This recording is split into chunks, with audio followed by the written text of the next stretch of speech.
common man cannot afford to see dreams. સામાન્ય માણસો ની પાસે સ્વપ્ન સૃષ્ટિ નથી હોતી.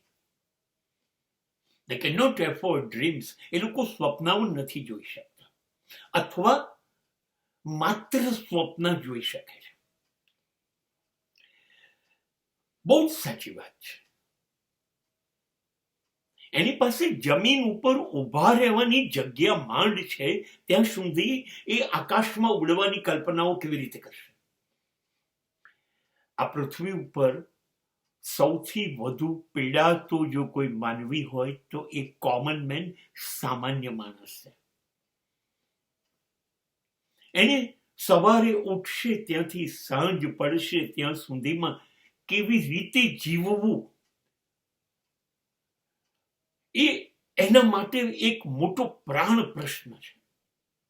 એને નોકરી કેવી રીતે મેળવવી, એને મળેલું ભાડાનું મકાન કેવી રીતે સાચવવું, એને આવક કેવી રીતે લાવવી, આવકને ઓછી છે તો વધારે ખર્ચામાં કેવી રીતે ફાળવવી, કેવી રીતે ટકવું, મા બાપને કેમ સાચવવા, પત્ની અને બાળકોને કેમ સાચવવા, બધાનો મેડિકલ ખર્ચ કેમ ઉઠાવવો, બાળકોના શિક્ષણનો ખર્ચ કેમ ઉઠાવવો, કશું અકસ્માતે આવી ગયું તો કેવી રીતે જીવવું.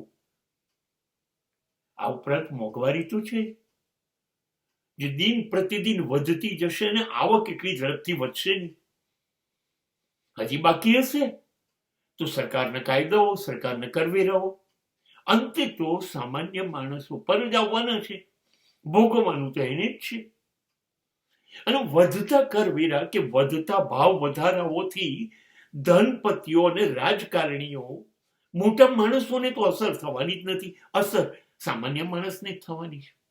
હવે આમાં એ રોજ રોજ મરતો જાય છે.